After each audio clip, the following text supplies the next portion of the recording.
Hazrat Jabir bin Abdullah reports that the Prophet ﷺ said, "Whoso eats garlic or onion should remain away from us or remain away from our masjid and stay at his home." And he ﷺ was brought a casserole.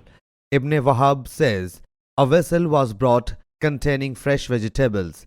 He ﷺ perceived a door from it. So he ﷺ asked about it. He ﷺ was thereupon informed of the vegetables in it.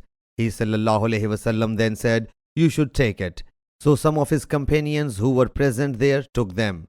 When he ﷺ observed that they were disliking it to eat them, he ﷺ said, "Eat up, for I hold a secret talk with whom you don't hold a secret talk."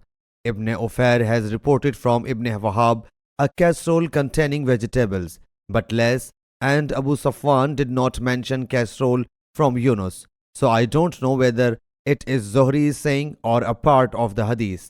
Sahih Bukhari Hadith number 7359.